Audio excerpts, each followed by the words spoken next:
hubiera pensado hace unos años, en la Universidad de Harvard, por ejemplo, no se podía hablar de esto, porque parecía que era algo esotérico.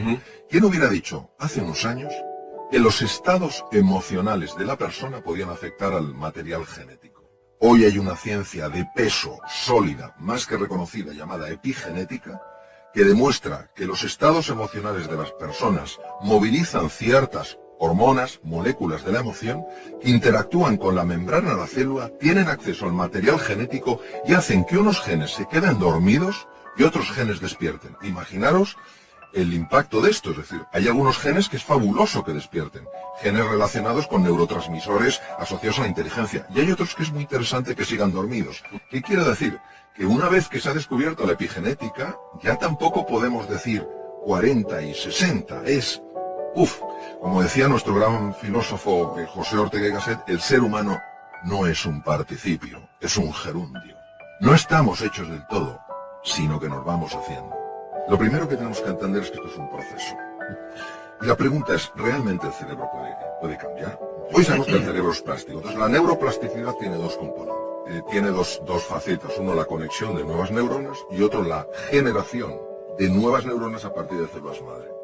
Nosotros podemos generar entre 500 y 1000 neuronas a partir de células madre al día. ¿Qué quiere decir? Quiere decir que cuando nosotros estamos buscando el lado positivo de la vida, sin negar que hay un lado muy duro, muy doloroso y muy desfavorable, estamos cambiando la estructura física del proceso. Entonces, ten en cuenta que las células madre tienen que viajar 1 milímetro hasta el hipocampo, y ahí en 21 días se han convertido en nuevas neuronas. Estas nuevas neuronas de la memoria y el aprendizaje reestructuran toda nuestra personalidad, porque tienen conexiones a la corteza cerebral. ¿Qué quiere decir? Que en el fondo estamos reinventando nuestro cerebro, y va pasando el tiempo, y si nos mantenemos, si seguimos con nuestras caídas, con nuestras desesperadas, diciendo, esto es una tontería, pero volviéndolo a tomar, llega un momento en el que el cerebro realmente, físicamente cambia, y de manera natural empiezas a ver con especial facilidad aquello de la vida que sí está bien. Con lo cual, tu forma de relacionarte con la vida es radicalmente distinta, porque te relacionas con más ilusión, con más alegría. ¿Niegas el problema? No, pero das más peso a la oportunidad. Cuando tiene una bronca o tiene algo guardado, no se lo puede sacar de encima, cuando insulta al aire, cuando le pega una trompada a una pared, cuando grita, digamos, cuando eso se lo saca de encima. Mira, eso es verdad. La sensación que una persona tiene en esos momentos es de liberación. Lo que se ha visto es que cuando se utiliza con frecuencia ese canal, el tejido cerebral dedicado a la expresión violenta de las cosas aumenta. ¿Qué quiere decir? Quiere decir que hay un camino, y completamente de acuerdo con lo que habéis dicho, esto no es sencillo. Quien pretenda decir que esto eso es humo puro, eso es engaño, y eso es tomar el pelo a la inteligencia de las personas. Es un proceso que requiere un compromiso enorme, y ese compromiso solo llevas a cabo cuando eres consciente, un poco lo que decías tú, Andy, del precio que estás pagando, del precio que has pagado y del precio que vas a seguir pagando en tu vida. Pues yo recomendaría mucho lo siguiente. Es una técnica increíblemente sencilla. Tomar una hoja de papel y empezar a escribir las emociones.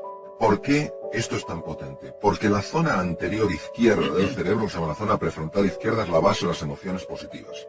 Cuando nosotros, una emoción que la tenemos ahí y que nos está desbordando, pero que todavía no la hemos articulado en el lenguaje, empezamos a articularla en el lenguaje, a la fuerza, para poderla articular en el lenguaje, para poderla escribir, tiene que pasar por la zona prefrontal izquierda. ¿Y entonces qué pasa cuando pasa por ahí? Pues imaginaros un hierro súper caliente que lo haces pasar por un tanque de agua fría. Entonces, no es que la temperatura, ese aumento de temperatura desaparezca por completo, pero sí se aminora. Y en ese momento ya puedes gestionar otra cosa importantísima y que se ha demostrado de una utilidad máxima es, en esos momentos, cuando uno está así, uno es peligroso.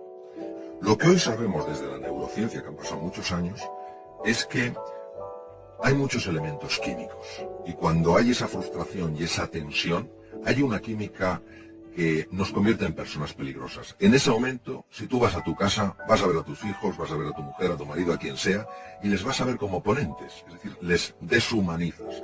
Entonces, hay otro sistema súper sencillo y súper potente para reducir esto, que es el ejercicio físico.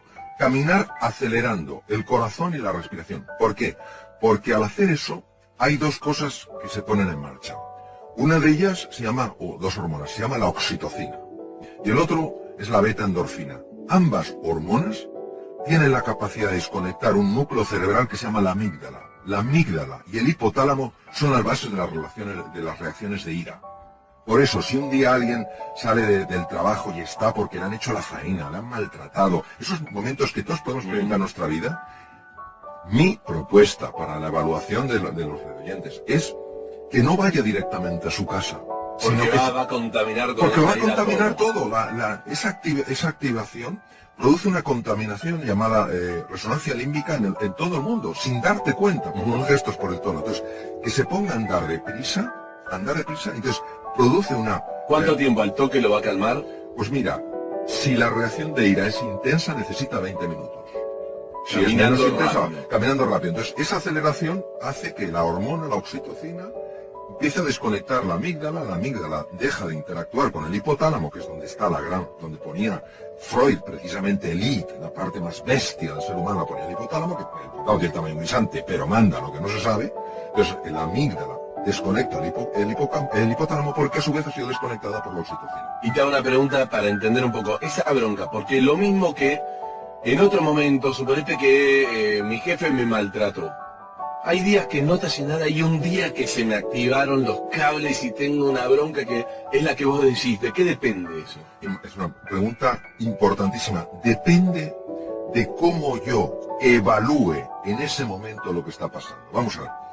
Hay hechos que son objetivos. Es decir, si a mí se me cae la botella aquí, todo el mundo lo ve, es decir, a mí se ha quedado la botella. Pero hay hechos que hay un elemento que es subjetivo. Se cae la botella y yo mismo me digo, qué torpe soy. Eso es lo que genera todo el daño. Entonces, muchas veces, cuando somos hipersensibles a comentarios de los demás y nos enfadamos, es porque previamente nuestro diálogo interior nos ha estado poniendo la cabeza como una jaula de grillos. Lo que pasa es que como actúa a nivel inconsciente, nosotros no nos podemos, damos cuenta exacto, y no, surge en ese momento. Exacto, no lo podemos oír, sí lo podemos sentir. Y hay que escribir entonces, todo el tiempo. Es importantísimo, es decir, es sencillo. Y aquí, la prueba del algodón, como decimos en España, la prueba es que se pruebe. Que Ahora, se pruebe. Que se pruebe. Y empiezas A ver si el doctor es un vendehumo o no. Exacto, Que lo exacto. haga. Ahora, hay que hacerlo dándole una oportunidad al ejercicio. Okay. Es decir, hay que hacerlo en serio. No escribo 3 garabatos, esto no funciona. Okay. No, porque hay que tener en cuenta que la venganza, y voy a decirlo en sentido metafórico, es muy dulce. Okay. Y es muy atractivo decir, este se va a enterar. Bueno, que sepamos que cuando alguien nos hace una faena en el coche, y tenemos toda razón para enfadarnos, a quien le sube la tensión arterial es a mí. Al que se le altera el sistema inmunológico es a mí. Es decir, es una forma, no digo de egoísmo, sino de sano cuidado de uno mismo. Se trata de conocerse para comprenderse y comprenderse para superarse. Vamos a ver. Hay veces en la vida en las que a nivel personal o profesional, con pequeños cambios vamos tirando. Eso no es reinventarse. Okay. Pero hay veces que a nivel profesional o personal tenemos que hacer cambios radicales, transformaciones profundas. Y en ese momento necesitamos aflorar de nuestro interior talentos, capacidades que no sabemos que tenemos y que son esenciales para dar ese paso. Mi pregunta es, Mario, ¿cómo encontramos aquello que llaman el Dharma, ¿no? Nuestro propósito en la vida, que es lo que nos hace saltar de la cama por las mañanas? Yo te diría que ese gift, ese don, da pistas. Es decir, al menos en lo que ha sido mi vida, no es algo que aparezca con trompetas, clarinetes y tambores y de repente digas, esto es lo mío. Mira, yo te voy a contar muy brevemente dónde verdaderamente entiendo que está mi don. Mi don está en mi capacidad de comunicar. Entonces, yo jamás le di ninguna importancia a mi capacidad de comunicar. pero ya me llamaba la atención que cuando era pequeño y contaba un cuento, pues la gente se quedaba realmente absorta. Cuando yo a mis hijos, siendo pequeños, les contaba cuentos, no solo se quedaban absortos, sino que querían grabarme y empezaron a grabarme los cuentos y yo no lo entendía porque me parecía que aquellos cuentos que me inventaba no eran interesantes para una grabación. Cuando yo hablaba con mis enfermos, antes de que entrara a quirófano, cuando hablaba con las familias, observaba que se producía en ellos una sensación de calma realmente notable. Pero para mí eso era normal, porque no me costaba, o sea, era algo totalmente natural y si no lo hubiera hecho, me hubiera sentido raro. ¿Quién me iba a decir a mí, años después, que eso se convertiría pues en mi forma actual, digamos, por describirlo de una manera, mi forma actual de vida, que sería a través de la comunicación, donde tendría mi mayor capacidad de influencia? ¿Qué ocurre? Que hay muchas personas que tienen un talento, que tienen un don, pero como les es tan natural y estamos acostumbrados a valorar solo aquello que cuesta un montón de esfuerzo, que hay que pelear para lo bestia, que hay que tal cual, no acaban de valorar eso, entonces no creen que eso tenga suficiente interés. Entonces yo me acuerdo que cuando tenía cierto tiempo libre, tanto en mis estudios de medicina como en el ejercicio de mi profesión, siempre me dedicaba a leer cosas de superación personal, siempre me dedicaba a leer cosas que tenían que ver con la relación mente-cuerpo. Por eso era como una parte que yo integraba de forma, pues me parecía bastante normal en el campo de la medicina, y sin embargo era una cosa que estaba buscando su propio espacio para en un momento determinado llevarme a otro nivel, ¿no? Entonces yo diría eso. En primer lugar, creo que hay que entender que toda persona tiene un don para algo y que ese don, cuando tú lo tienes, no sabes que es un don, pero los demás ven que es un don. Y que precisamente porque es natural en ti, porque fluye, no sueles darle importancia. Cuando yo hablo de este tema con algunas personas en los programas y tal y cual, lo que les digo es estar atento a aquello que se os da de forma naturalmente bien, que es como si surgiera sin esfuerzo y que os produce además una sensación enorme de disfrute. Yo me quedaba sorprendido cuando algún compañero mío en medicina, afortunadamente han sido pocos, pues encontraban que hablar con los enfermos era algo francamente aburrido y tedioso. Y para mí era algo profundamente agradable, porque yo notaba cómo ellos se tranquilizaban, cómo ellos se ilusionaban, cómo ellos iban a quirófano con otra actitud, ¿no? Entonces, eso es lo que yo creo que es realmente importante, prestar atención a eso que de manera natural se te está dando bien y que te gusta especialmente. Y también hay que entender que que ejercitar un don no ha de buscar el que los demás te aplaudan o el que los demás te valoren. Siempre es muy agradable que te aplaudan y te valoren. Pero el tema del don, para mí la belleza del don es que te ayuda a desplegar tu potencial. O sea, a través de tu don, a través del ejercicio, en este caso en lo que a mí respecta, sobre todo de la comunicación, me ayuda a mejorar como persona, me ayuda a evolucionar, ¿no? Ahora, es verdad, Víctor, y así lo he vivido, que el don curiosamente es muy sutil, y creo que es muy sutil y a veces es difícil de escuchar porque hemos perdido mucha conexión con la dimensión profunda de nuestra existencia. Realmente no conectamos con esa fuerza que se suele mencionar como la fuerza del corazón, y por eso creo que el trabajo para descubrir el don, una de las cosas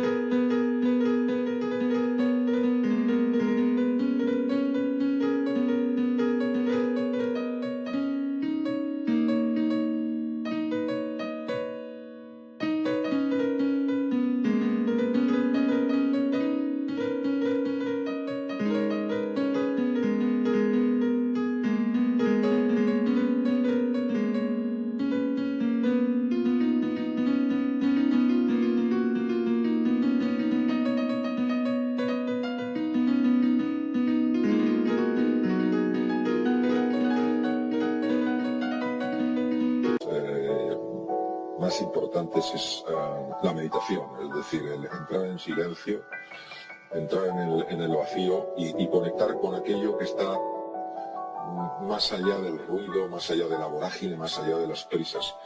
Pues yo creo que aquellas personas que verdaderamente sí están buscando su don de una forma seria y de una forma comprometida, antes o después lo acaban encontrando. Sí. Es cuando encontramos ese don, cuando se acaba la insatisfacción y ese sentimiento de vacío.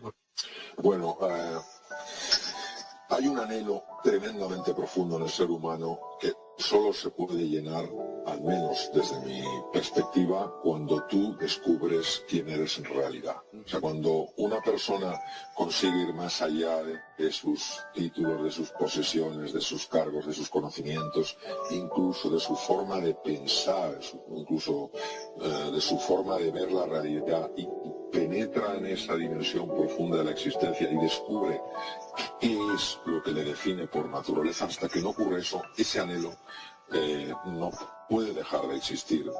¿Qué ocurre? Que muchas veces uno lo quiere llenar o lo quiere colmar con el tener, y no se puede colmar con el tener, solo se colma con el ser quien realmente eres, no quien te crees que eres. Por eso el anhelo profundo que todo ser humano sin excepción tiene, lo que nos pide, al menos desde mi experiencia, es que despertemos de la pesadilla, despertemos del drama, del sueño, y nos demos cuenta pues, que en la vida pasan cosas, que en la vida pasan cosas que duelen, que en la vida pasan cosas difíciles, pero como decía una queridísima amiga mía, María de Villota, la vida es un regalo. Entonces, hasta que uno no se da cuenta de que verdaderamente la vida es un regalo, a pesar, digo, de tropiezos, dificultades, dolores.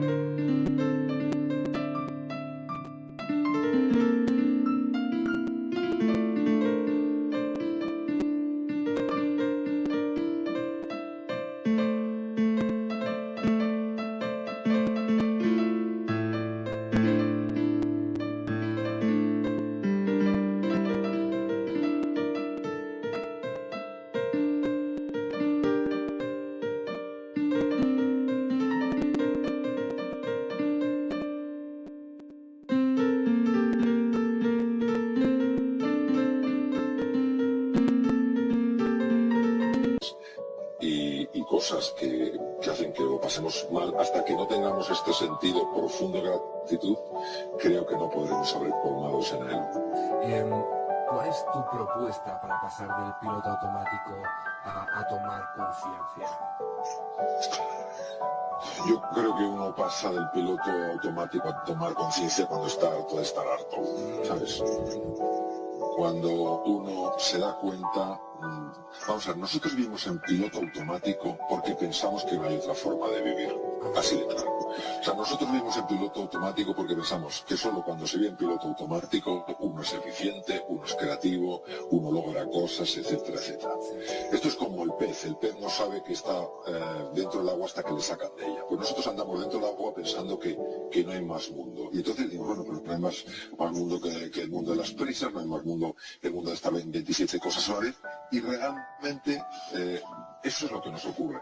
¿Qué pasa? Que cuando tú oyes algo, lees algo, ves algo que de alguna manera te hace descubrir, te hace caer en la cuenta de que sí hay otro mundo posible, entonces te planteas mirar en otra dirección. Ese caer en la cuenta, eso que me gusta llamar insatisfacción inspiradora, es lo que hace que una persona se pare. ¿Qué ocurre? Que da mucho vértigo porque hemos cogido mucha inercia. Entonces, da mucho vértigo pararse porque uno piensa que pararse es el fin. No, ¿qué va? Hoy sabemos que la desaceleración de una persona reequilibra el sistema nervioso central, lo sabemos, está demostrado. Las personas que, por ejemplo, consiguen pararse unos minutos, relajarse, centrarse en el presente, no...